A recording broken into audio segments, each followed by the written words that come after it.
All right, everybody, welcome to the 96 Person Bringer podcast. I am your host, Bryan Stoops. From the age of 7 to 24, I was a magician in Southern California. Then for the next 21 years, I focused on courting my wife, marrying my wife, raising our kids, intensely studying the martial arts, and being a professional educator. I'm still deeply involved with all those things, but a few years after moving to New York City in 2020, I started stand-up comedy. I've had some interesting results along the way. That brings us to the 96 Person Bringer podcast. I get to have an insightful hour-long conversation with my comedian friends. Before we get to the good stuff, wherever you're watching this or listening to this, if you can give a like and a follow or a subscribe, we definitely appreciate it, and it definitely does matter. All right, on to the important stuff and the good stuff. When I was thinking about guests, possible guests, I got exactly what I wanted for a first guest. The only reason I was my own host and guest on the first episode is so I had the episode so people could take a look at the format. This comedian, I've had her on two of my shows. This has been fairly recently. I met her on the first show. I thought she was super funny. I enjoyed our conversations behind the scenes and in message threads. She's a very good writer, a prolific writer above and beyond her excellent writing in stand-up, and I thought she would make an amazing guest. Please welcome Val Bodurtha to the 96 Person Bringer podcast. Hi, Val. Hello. Very excited to be here. Thank you first and foremost for pronouncing my last name correctly. We're already off to an incredible start, surpassing expectations. So, bravo. Thank you. As I mentioned before we started, this is a little bit new to me, so I appreciate the praise. So our first 15 minutes, we want to hear about your background, how you started in comedy, milestones, things like that, kind of catch us up on how you got started, how things are going, whatever else you'd like to promote, and where we can catch you on social media, although the last 10 minutes of the show will remind everybody of where they can follow you and where they can keep up with you. So probably the majority of the time, think about really letting us know who you are and what your background is in comedy. And we're going to start this up just to keep us honest and keep us at about an hour. Take it away. Wow. So I just want our listeners to know there is a timer. There's a timer counting down for just so I don't get a little too full of myself. I only have 15 minutes to talk about myself, which is fucked up. I'm a stand-up. I want much more time than that. No. Yeah, so I started off in stand-up. I guess I'll just start from chronologically.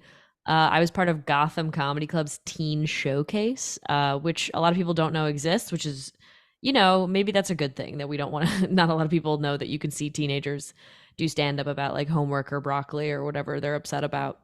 So I was like 13 and I just sort of took to it. I just really liked it. And the classic thing of like, oh, I wasn't, that well socially accepted, but this was sort of my way to feel like I knew what I was doing in a social setting. And so then I went to high school. I kept up with the stand up. I started dabbling in writing. So I would like write little skits. I started an improv club. Like you sort of, you cover your bases. You know how it is. You took martial arts. That's a vital step in stand up comedy, and just the comedy world is doing a martial art. Though actually, you want to know something? I do. There's like a dude bro contingent within stand up they are into martial arts. I feel like now, like I feel like a Joe Rogan type. Right. I've They're all seen kind of the archetype. mimicking, Yeah. right? Were you into martial arts before comedy? You Yes. were, right? Okay, so Yes. it happened first.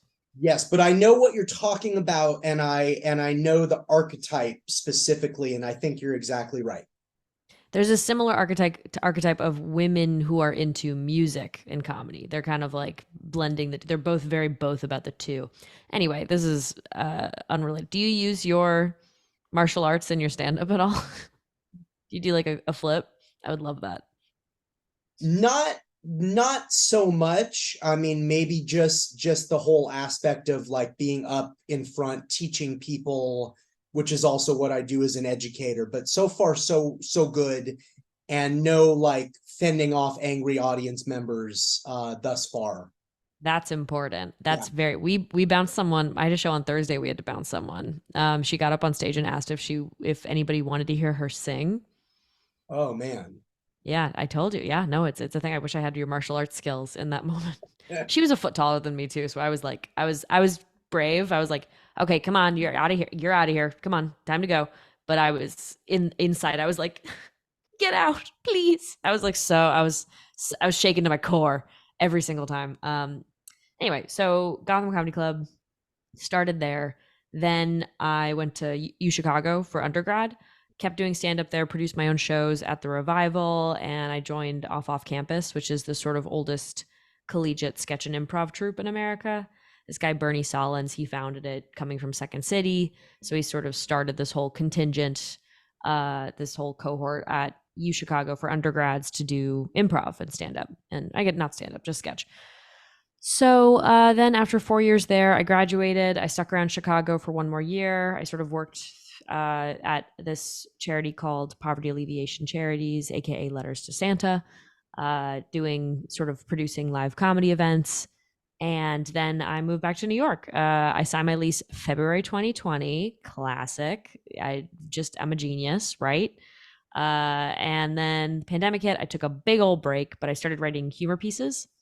And then, as pandemic alleviated, I was able to sort of jump back in about a year later. I sort of started from the ground up, like I didn't have any New York connections anymore. Like all the other kids in comedy, at Gotham, they had all like aged out and gotten real jobs. So there wasn't really a community here. But I started a mic at Young Ethel's, and everybody there was super, super nice and just like took me in. And before I knew it, I was part of Bomb Shelter Comedy, which runs weekly shows all over, and it's been really, really nice. New York comedy scene is much nicer than the other cities I've been to. I think for stand up specifically. Sort of adjacent to all of that has been my writing career.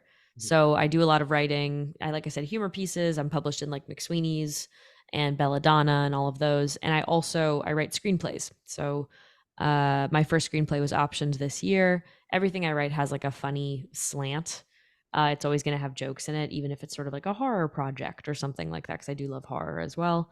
I just continue to write like pilots and screenplays, mostly sort of like dark humor, dark comedy, kind of like the best comps I've heard so far. Barry on HBO is sort of my style. Mhm.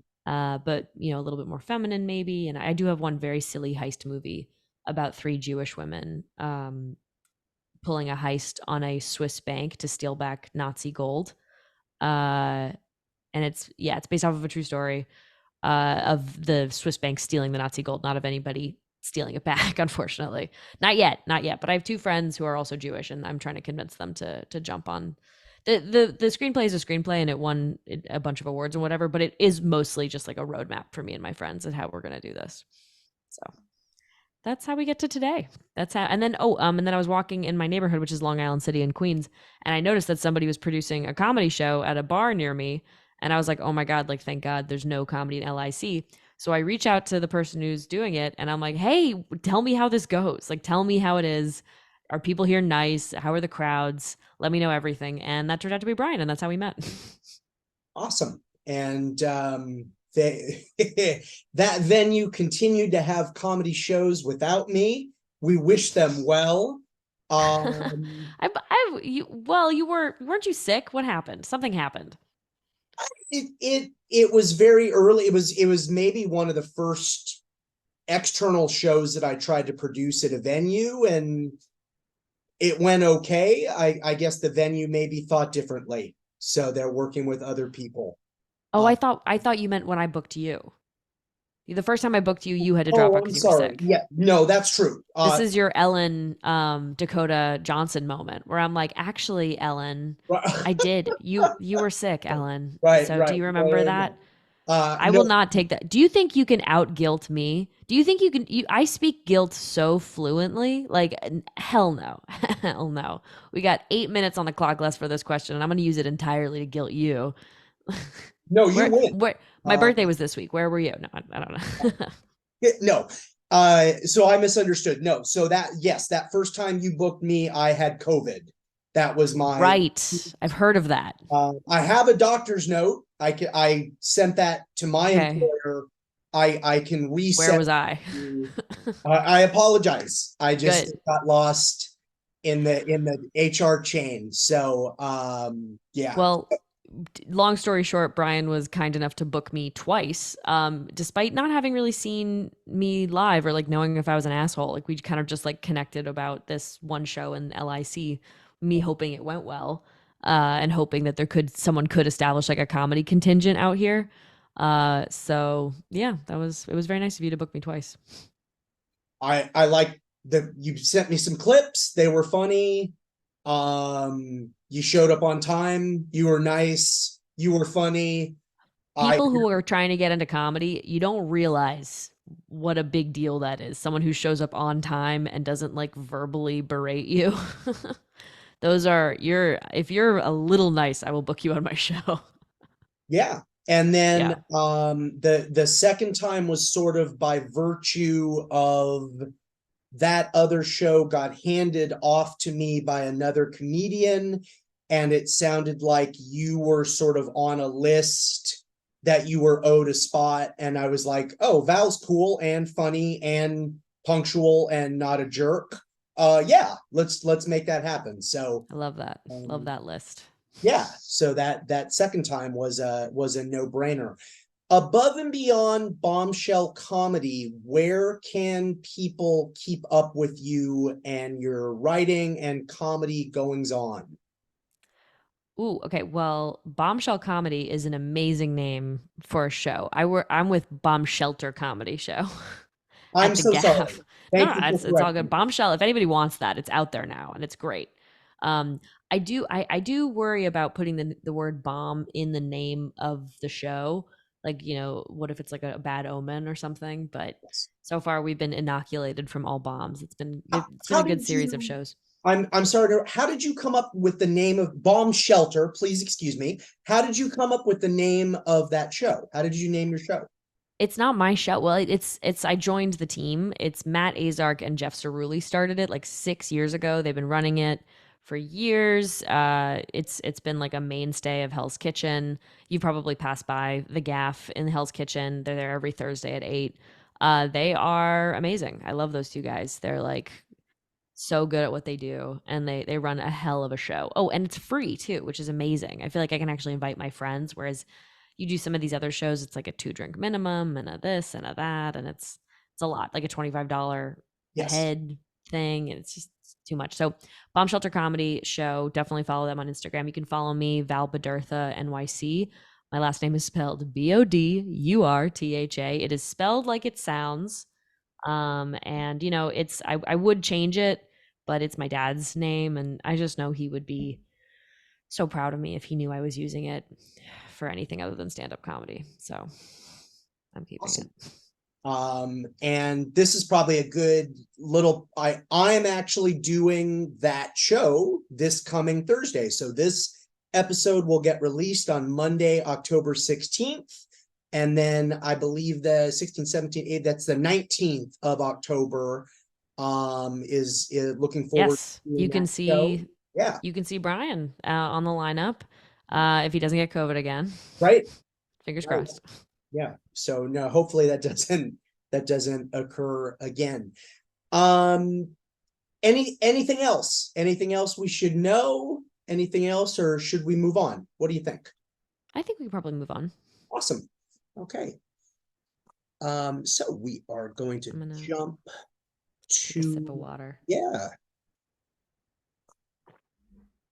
So who are your comedic influences and what do they mean to you? And we're going to run a 5-minute timer on this. Again, we don't want to give you PTSD. Nobody's going to flash a light here, but I think an hour is a good amount of time for an episode. So we're going to stick to that. So 5 minutes and take it away. Yeah, so my comedic influences, my first one was probably Steve Martin, Mm. the comedian. I mean, I was obsessed with him from a very young age. You know those I don't know if you've seen that video of that dog who's like transfixed by the guy who plays the Witcher, Henry Cavill. This Oh, dog, this like French bulldog is obsessed with Henry Cavill, and like you put anyone else on the screen, you put like anyone who looks anyone somewhat like Henry Cavill on the screen, dog doesn't care. Dog's only here for Henry Cavill. That's how I was with Steve Martin as like 8 years old. Like I was just really into everything he was doing. My parents showed me his stand up. You know, I'm just obsessed with all of it. Like Let's Get Small, it's so good. I also love his banjo music. I'm not gonna lie to you. Like I love Bright Star. I love his bluegrass albums. He's just like incredible.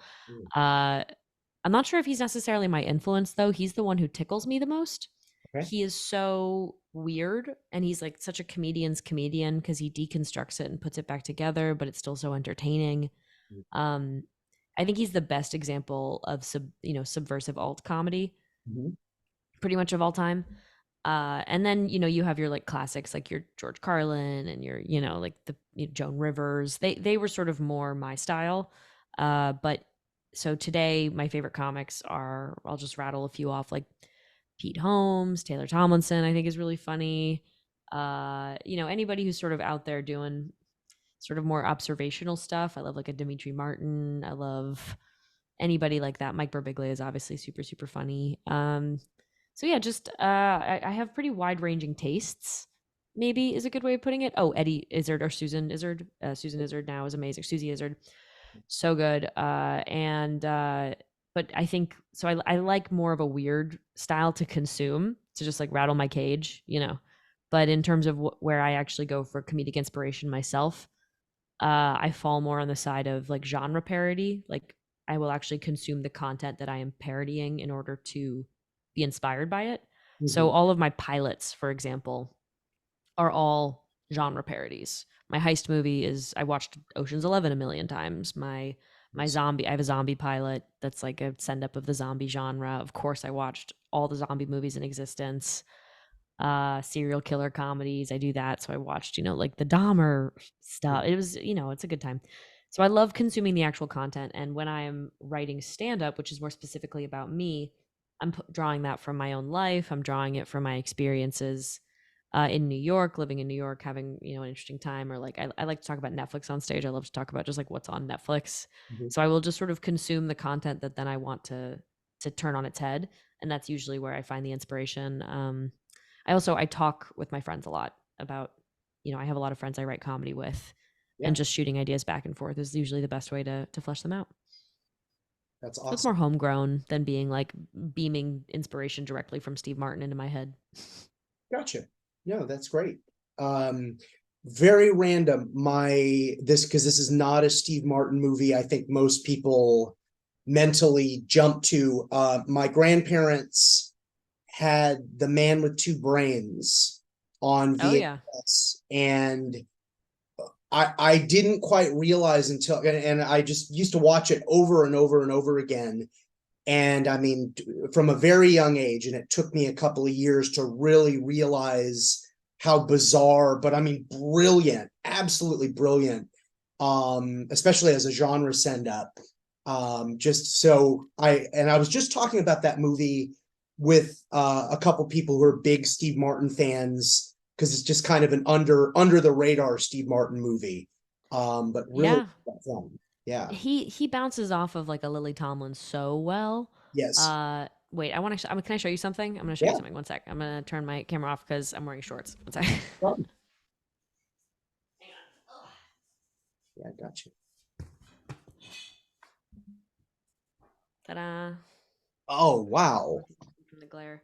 This is in my room. I've had it with me for like years. It is signed.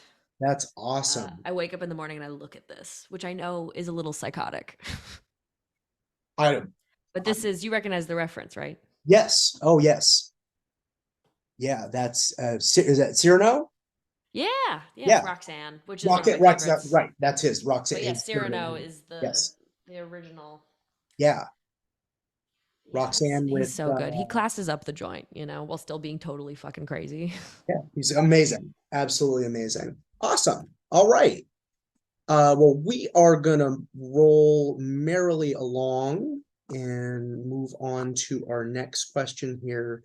So doing stand-up is hard. Why do you do it? What keeps motivating you? The attrition rate is phenomenal. Why do you keep coming back? Why do you love it? Why do you do it? 5 minutes. Go ahead. Yeah, stand up is hard. But it also kind of isn't if you don't care. It's if you truly are just there for you, if you're just on stage having a good time, that everybody there wants to have a good time, even if it's two people in the audience. Like they're there. They could have left. If they leave, then I'll give up and go home. But if there's two people in the audience, like let's just chat. Let's just have a funny time. Let's get to the gist of like what the fuck we're doing. I Right. like to get up there and I'm like, you guys care about comedy more than I do. That's sort of the joke I'll make if it's like a shitty bar show and there's two people in the audience. Yeah, I just feel like as long as you're having fun, it should be fun. Producing stand up is hard. Making sure, and I know you know this because Bryan, like I said, is a very well organized dude. So that takes a lot of effort. It takes like a ton of effort to just like put everything together ahead of time. And then you're worried. And then did you put enough marketing effort in and yada, yada, yada. It's like actually making it happen is the thing that's tricky. Um, but if you do all that, if you're willing to do all of that and you surround yourself with funny people who you can trust to get up on stage and they'll do 10 minutes and it will be good. Like they will try. Actually, it doesn't even have to be good. They just have to try. That's how that's how my tastes have changed throughout, doing this for so long. I've been doing it for like if you count from the beginning 13 years. So like Yeah.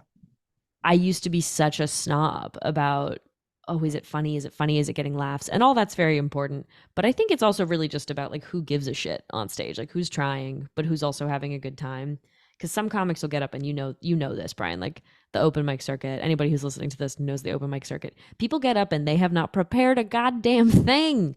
Right. And I think there's nothing more insulting than that. Like I'm giving you my time, I'm giving you my attention. Right. So for me, it's really just about like honoring that when audience members take the time out of their day to come to like a shitty bar show, like whatever. Like let's make it worth it. Let's make it the best shitty bar show they've ever seen.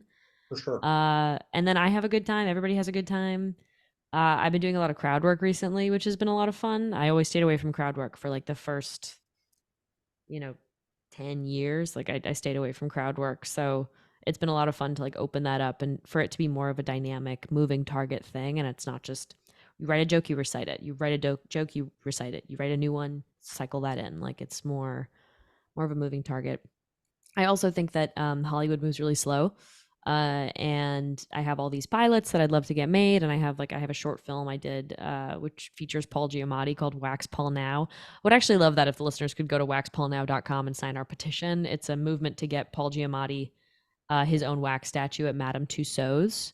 It's a Wow. real movement. My friends and I did start it. These are the same two girls I want to do a bank heist with.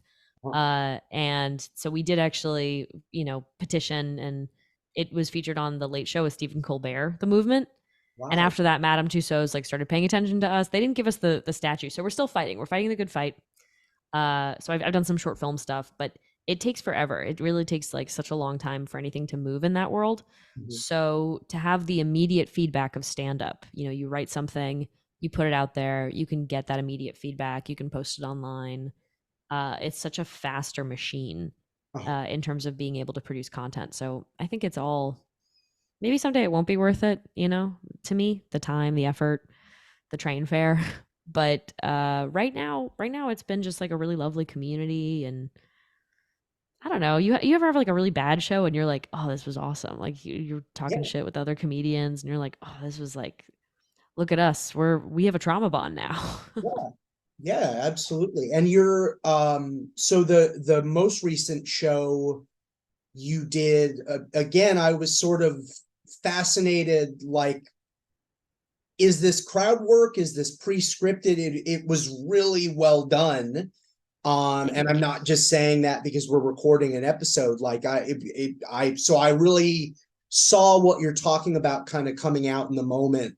And I mean, that audience seemed to really love it. Thank you. That was a fun crowd. That was Yeah. a really good time. Yeah. And it is fun. And I mean, if you do get up there and it sucks, it is kind of great in its own way. And I think the other comedians are probably the only other people who maybe understand that. Definitely. So I agree with you. Cool stuff. Cool. All right. With 8 seconds left. With 8 seconds left, and Just say you agree with me a few more times. I absolutely agree with you. Just say it. Keep saying it. I love I it. I love hearing agree. it. I My ego is huge. 100% agree. I think that was 8 seconds. So, all right. And I mean, you've spoken to this a little bit, and if there's overlap, cool. If not, if it's there's no pressure. Because again, I'm just enjoying talking to you. But what is your overall process for writing and scripting material? And you might also, since you're doing a lot of writing beyond stand-up, maybe you want to talk about your screenwriting process, some of the other genres in which you're writing. I don't know if you want to speak to that. It might be useful for other people as well. Yeah, I think the overall structure of how I create material, stand up, humor pieces, anything, a journal entry, like it's all consumption based first. I really like I try to I keep on using that word consume, but I think it's really important to consider yourself something that like needs input in order to deliver output. A lot of people sit there with that blank screen and they're like, "Oh God, what do I do? Like I have nothing," and they're just waiting for the muse to speak for them. And I don't think that that's where the muse speaks to us. I think for me, the muse has always spoken to me when I'm watching like Fast and the Furious with my friends and we're just like shit talking. Well, we love Fast and the Furious. I would never besmirch Fast and the Furious. I love every single one. I've seen every single one. But when you're watching like a bad movie with your friends and all of you are just on fire, which first of all means that you have the right group of friends, you all understand each other, like the right group of friends, everyone will be on fire. But it's that dynamic of like you are fed input, which is Jason Momoa making a very strong decision about his character in Fast 10, and then you can sort of riff on that, so or turn it on its head or choose what you want to do with it once you have it. So for me, like I knew I wanted to do comedy about working out. That's the bit that you're talking about where it's like almost crowd work, but not like it is crowd work, by the way. It is. I asked the audience to tell me how they like to work out, and then I sort of roast whatever they say. Yeah. So there's like a few that are, I can sort of do meta commentary because I'm like, oh God, people always say that. Oh yeah, CrossFit. If you were actually in CrossFit, you'd be up here taking the mic by now. No, no. Like I sort of can play with the ones that people always really want to hear about. But I always get new ones. I consistently get new ones. And those are the ones that actually turn out the funniest. Like when someone throws out horseback riding and I'm like, what am I supposed to do with that? Like, like that's crazy that you just said that. And so it's like, because I'm keeping myself surprised, the audience is also surprised, I think is a good way to think about it. So playing with that, but also, like I said, that still came from the same structure of I want to do something about this. I'm going to go do a bunch of fitness classes. I'm going to like, I do like fitness classes. Like, I do get jujitsu sometimes. What is your martial art of choice, by the way? I train a whole bunch of different things, but Oh my God. primarily Jeet Kune Do is Bruce Lee's martial art, and the Never even Filipino heard of it. martial arts is like primarily a weapons system. Weapon system? See, I Yeah. can feel myself wanting to do like I can feel myself wanting to do the bit. Well, I haven't heard of any of those. So if you threw those out to me on stage, I would be totally stumped. I would have no idea. I would probably accuse you of making them up. Yeah. Well, that That would would probably would be what I would do. I'd be like, yeah, okay, a weapon system. You're like the samurai sword kid from the YouTube video all grown up. That's what I would say. That's the joke. I like it. This was fun. um anyway, but yeah, so that's more of an interplay one where it's more of a moving target what the joke is. But I will also want to do stand up about. I have a joke about the I know I said I like to talk about TV. I love talking about TV. I could talk about TV forever. Inside Airport Lost and Found. I knew I wanted to do stand up about it. I watched 2 episodes and I just wrote notes down. By the end of it, I had a minute on Inside Airport Lost and Found once I cut everything down. So it's you kind of just need to consume in order to create. And same with all of my, I said like my genre parody scripts. They're Mhm. all like I need to know what The Last of Us is doing in order to be able to properly parody it in my zombie pilot. Right. So Gotcha. Since you mentioned it, and I'm not trying, seriously, not just trying to be agreeable. I love horror as a genre. I'm always rooting for it because they get it bad so often. What are some of your favorite horror movies? uh can we just talk about this forever? Like, I love horror movies. My number one of all time is The Babadook. Kept me Well, awake all night. That's the only horror movie that's ever done that. yeah, So huge badge of honor it's a for great The movie. Babadook. And then number two is not really a horror movie, but I think it's so good that I give it a pass. It's Get Out. Uh-huh. I just think there's like not an ounce of fat on that movie. I think it's incredibly well made, and just got under my skin in like the best way. Yeah. And then I love all the classics. Like I love like The Shining, that kind of thing. What about you? What are some of your favorites? The original Nightmare on Elm Street, probably my favorite. Okay. That's And that's people love it. I love it's not a great movie, but I love the second one. I grew up with it. I actually like the third one, Dream Warriors, and then New Nightmare. Absolutely awesome. Unpopular opinion, a horrible horror movie that I love is Blair Witch 2 Book of Shadows. I Okay. I actually like that more than the original Blair Witch. Wow. I have Um, not seen Book of it, Shadows. it's it's atrocious. I've seen National Treasure 2 Book of Secrets. Is that the same? No. This isn't No, I even. love I love like an offshoot horror Yeah, movie. They made this for 80K. We love them for it. yeah. It's a good time. There's all kinds of stories of studio interference and things like that, and yeah, absolutely. The Shining as well is another one for me. Um, Even though I'm a big Stephen King fan, I'm fascinated by the Stephen King hates the Kubrick drama Mm. that's Oh, existing. Stephen King's fantastic. Oh Anything yeah, Stephen Misery is yes. amazing. Oh yeah. Yeah. Like I challenge anybody to find an author that loves the act of writing as much as Stephen King.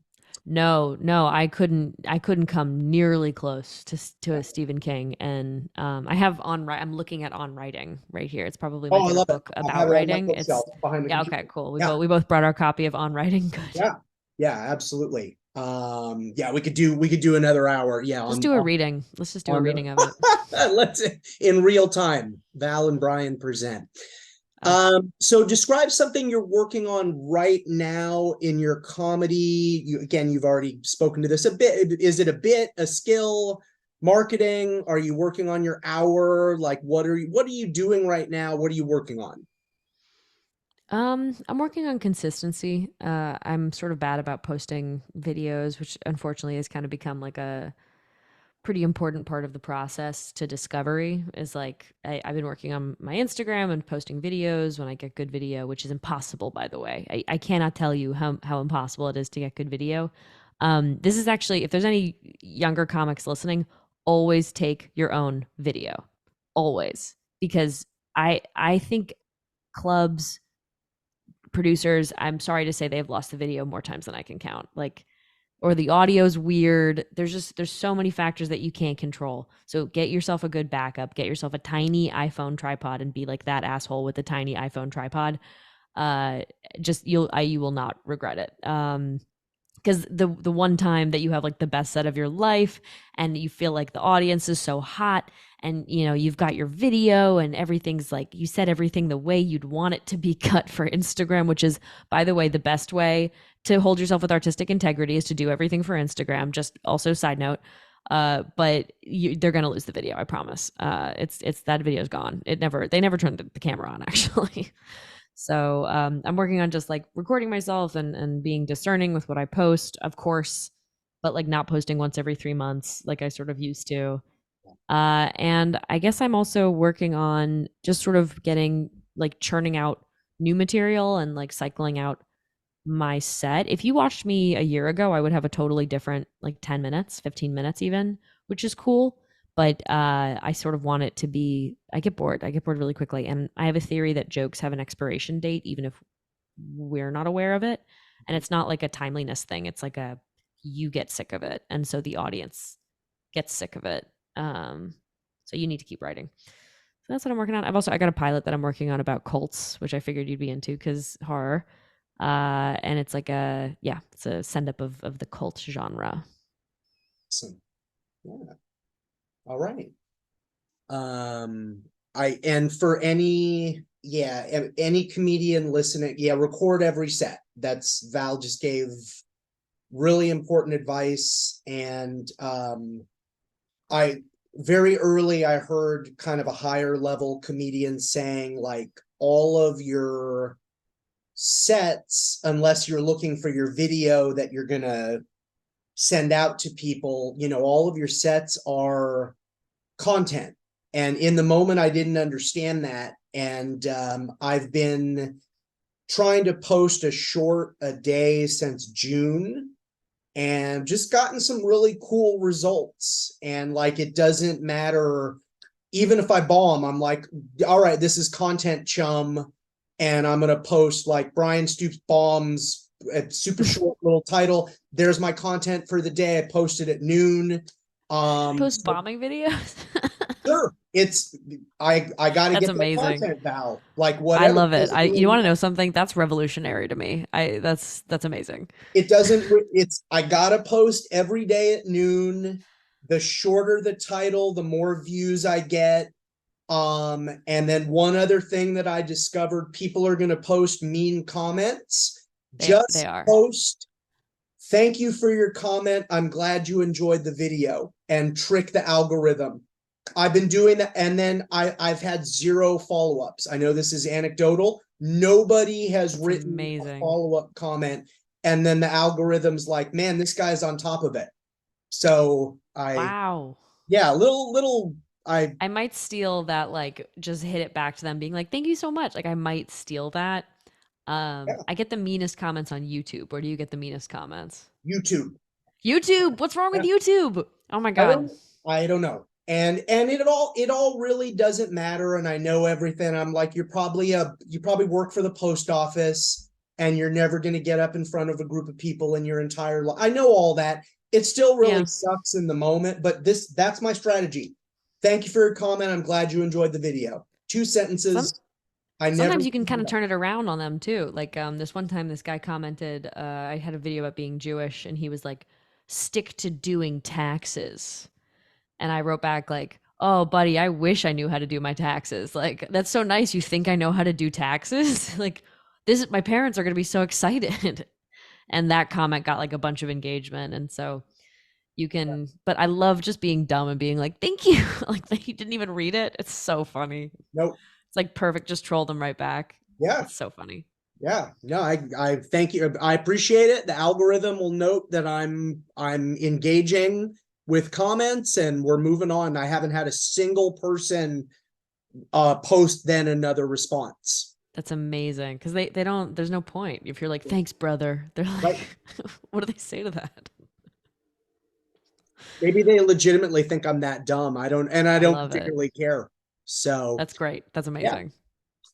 All right. Would you describe any positive milestone in your comedy experience? Yeah, I think for me this year was pretty good. I did the Baltimore Comedy Festival, so I went down there for a few days, did a few shows. I felt very comfortable traveling in the space, just I felt very comfortable. I feel like I felt very even in the weird spaces. Like I'll do shows on a beach. Like I don't give a fuck anymore. I've Nice. just really reached like a nice. I feel like people meet me and I'm still on the younger side for comedy. Like people sort of approach it in their late 20s or mid 20s maybe. Yeah. And so people sort of assume I've been doing it for 2 years, 3 years, 4 years maybe. But I've been doing it so long that I'm so jaded and I just don't care. Like you can't make me care at Yeah. all, at all. And so I guess the feeling like I'm sort of wielding that like a weapon as I go to like Long Island for a show or Baltimore or Albany, wherever I'm going, has been really, really nice, and feeling like my work is standing on its own feet. It's very cool. That is cool. So I were don't you, think I've like bombed at all this year. Like I've definitely jokes have bombed. Jokes always bomb. But like as a person, I don't think I've had a set that really felt like shitty, which is nice. that is nice. Yeah. Yeah. So were you, as far as Baltimore, were you there for the whole festival? So I had to come back for I had a Saturday show. Bomb Shelter also runs Saturday shows on the weekends in the summer, from like May to October, beginning of October. So I came back to run that show, and then I went back to Baltimore. Luckily, I had people who were able to put me up down there, which was really nice. Yeah, I just treated it like a little trip. It was a good time. that's awesome. And then did you do the whole, did you schmooze? Did you network or what? Like, how did you manage your energy? No. You like, Oh, I didn't schmooze at all. I don't. I can't. I will never. I've never been good at that.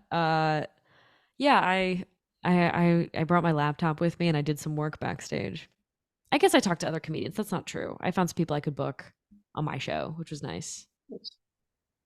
They schmoozed me, I guess is the answer.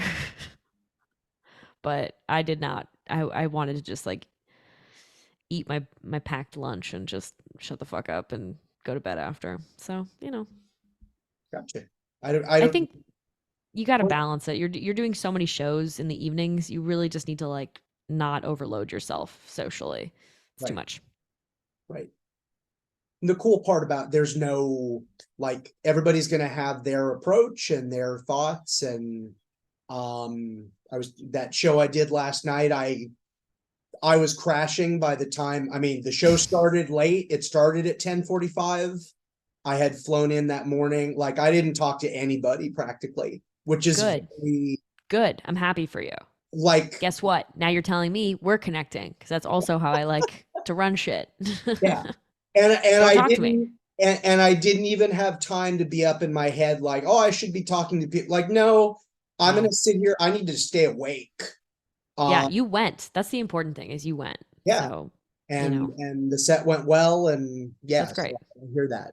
Very cool. Also, I feel like, and on one more note on schmoozing, I do Yeah. feel like when a comedian is funny and Mhm. has a joke that makes me laugh, it doesn't feel like schmoozing anymore. So maybe I'm categorizing that a little bit differently. Yeah, So, a comedian gets off stage and they had something really, really funny to say. I'll pull them aside and I'll be like, holy shit, yeah, that was so funny. Like, you did so good. I don't know them, but I'm like, that was like, that one joke is going to stick in my head forever. And yeah. then, who knows if they know who I am, but whatever. It's No, easier when you actually care about what they're saying. yes, and I might have led the witness incorrectly. Maybe schmoozing is. I was asking more about kind of your approach to managing your energy and other people and things like that. Totally.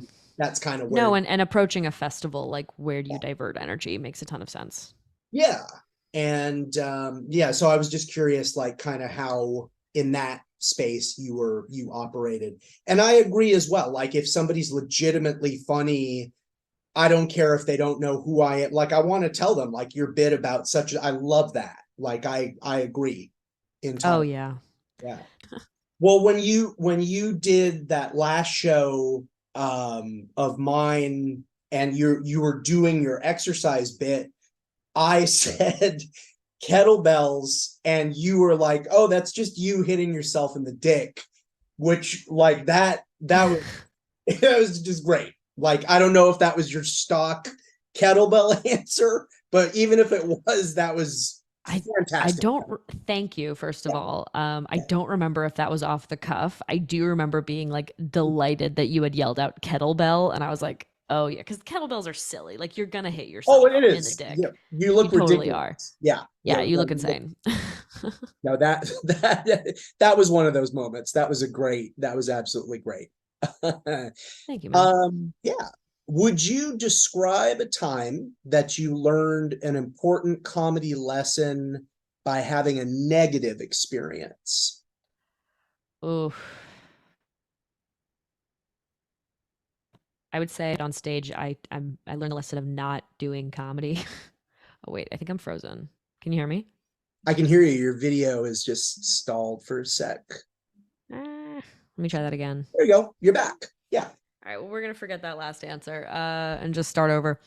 A negative experience. I haven't had any of those in comedy. It's really been just smooth sailing the whole time. No, I don't. I think one of the benefits of starting as early as I did is I bombed so much, and I bombed at such a critical age. I bombed at like when you're 17 and you bomb, you stay up at night, right? Like you're having the worst time. But I bombed. I remember this one time as part of that like kids program I was part of. We went out to this mall in New Jersey and we performed at this gigantic, like it wasn't a concert hall because there was like bistro seating here, and but it was huge. It was like 300 people could sit there, Yeah. and there were 7 people in the audience, and they all sat up front, and I just had the worst bombing of my entire life. Like the that's the worst I've ever done on stage. And I think just I think it's important that you eat shit. I really do. I think everybody needs to eat shit a certain amount. I think that was like I was coming off of a few years of eating shit, but I really like had a full serving that day, and I kind of just stopped caring. I remember that day specifically. I kind of went home and I was like, that was hilarious. That those fucking who went to that? Who were those people? They think I'm the worst. Wow. At this mall in New Jersey. There's 7 people here. Nobody could do well with that crowd, but like I especially did poorly. So you just sort of you shake it off the next day and you're fine, and you sort of live and learn that it's going to happen and you should expect it to happen because it'll happen again. Can you characterize like what leads you to say that was the worst bombing you've ever experienced? What was it about that? It was one of those like really classic silence bombings. Just cold in the room. Like joke, joke, joke, punchline, silence. Yeah. And you're just like, should I give him another minute? Okay. Yeah. I think they got the joke. I think the problem was the joke. Okay, gotcha. Yeah. So I think it's just embracing it. A lot of comics have strong reactions to not doing well. The meta commentary is so popular right now. I'm sure you've seen it where you're like, I guess that one was a little too risque for you guys, or like, oh, that one was too offensive for you guys. Or I kind of like it if it's like intermittent, if it's small. If you're having a great set, you one sucks, you're kind of like, okay, well, I'm not saying that one again. Right. You'll get a laugh from the audience. But if you're doing that after every single joke, which is what you see at open mics, it's like I think it's a little cheap. I think it's a little like the same joke over and over again. Uh, and I also think that it's kind of like defeats the purpose. Yeah. Like the point is to try. So Yeah. yeah, I don't know. I like a little bit of meta commentary about how you're doing on stage, bombing or not. You Mhm. should, but you should expect it a little bit. Mhm. I'm not the biggest fan of "fuck you guys, that was funny." Oh, it's the worst. It's the worst, dude. Yeah. Like, it's what, like 15 against one. Like, Right. who's? Do you want to take a poll? Right. Or the yeah, it's the worst. Or like, I guess there's not a lot of people on dating apps here. Of course, everyone's on dating apps. The problem was the joke. I Right. Yeah. guess a lot of people here are happily married. No, we're not. We're all miserable. We just also don't like the joke that you made about being single or whatever. For sure. Gotcha. Well, that's incredibly cool that you went through that.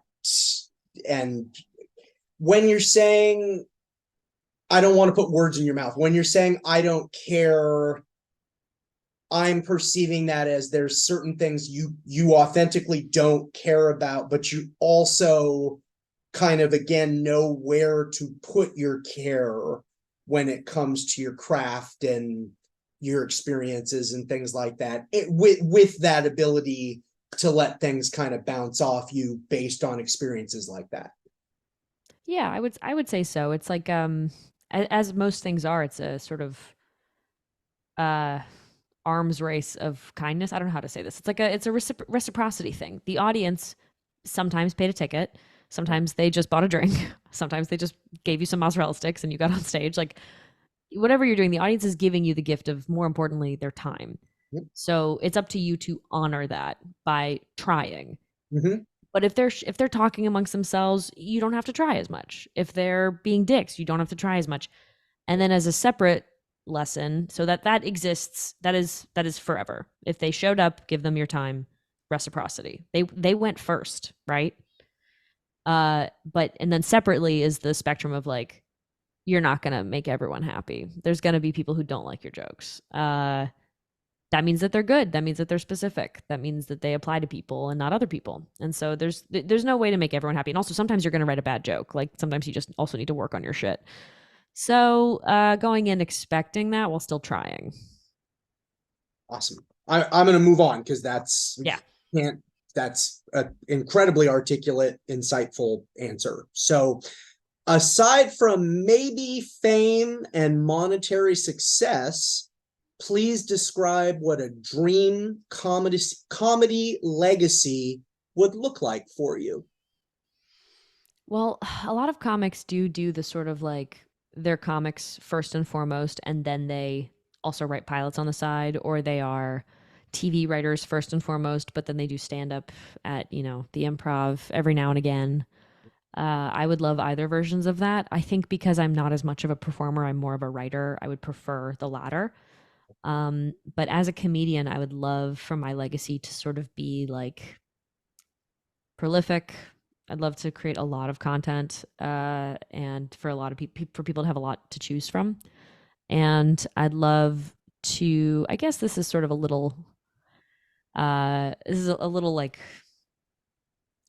pseudo inspirational, but it's I think that there are some female comedians out there who sort of act as if they're not even female. They've transcended gender while still remaining their gender. Like there's a lot of people have a lot of feelings about this. Like the movie Alien is a perfect example of all the roles were written for men and women. Like they were written gender neutral. So Sigourney Weaver could kind of go in and do whatever she wanted with that role.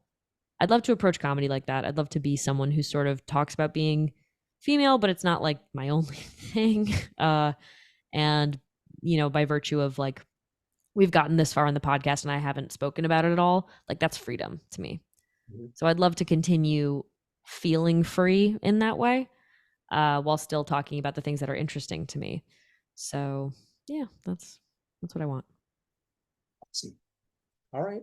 I'm not going to attempt to tack on or add on.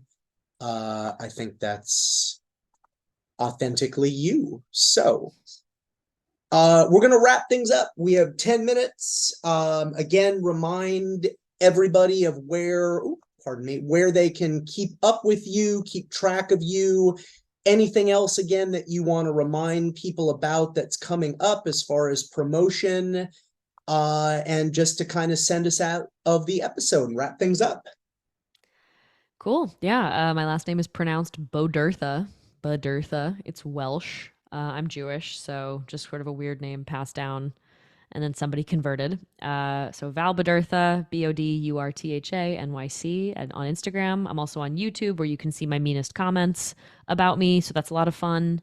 I'm also on TikTok. If you search Val Bodurtha, you'll find me on any platform. I have a website.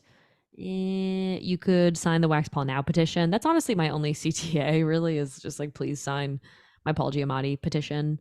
Nice. Yeah, that's a Bomb Shelter comedy every Thursday at 8 in Hell's Kitchen. Awesome. And I will make sure, at least as far as YouTube and some other things, that I have all of your links and everything, and so that's readily available for people if they're watching this on something that is clickable. If not, you have all the info from Val's lips. This has been a really great second episode of the 96 Person Bringer podcast. I want to thank Val for being the first ever guest. Once again, I got that first episode done so that people could see the format and see it's a real thing. This is really, in my mind, the first episode. And again, not to be overly nice, Val, because people accuse me of that sometimes, This You is are. exactly what I wanted. I wanted to sit You're down. the nicest guy I know who's into weapons. Well, I'm short and you'd never suspected of me. So That you have so many weapons. that's exactly right. So, so I Yeah, thank you appreciate so much for having me. I did not realize I was going to be the second episode. That's crazy. So thank you very much. That's really, it. really kind of you. This seriously, this worked out exactly the way I wanted it to work out. I enjoyed having you on those two shows. I enjoyed all of our behind the scenes chatting and messaging. I scoured your website a little bit and got an idea of your writing prowess. Now I know way more, and I knew you would be somebody with things to say. So this episode, once again, kind of went exactly the way that I was hoping it was going to go. So follow Val in everything that she's doing. If you're in the city, come out to the show. Next week I'm going to be on the show, so Yeah, it's come this Thursday. yeah, come on out on Thursday. I'm all over social media. Bryan Stoops Comedy, Bryan spelled with a Y, correctly. BryanStoopsComedy.com and all those things. This episode will be available multiple places. I want to thank Val for being forever our very first guest and sharing her insight and her awesomeness. And this was everything I wanted out of an episode. So my plan is just to keep bringing very cool, insightful comedians that I've worked with and performed with to the show, and you can kind of hear about their process and their insight and their thoughts. And Val, thanks so much again. That was great. Thank you. Thanks. And we're going to end it here for now, everybody. Thanks. Take care. We'll see you on another episode very, very soon.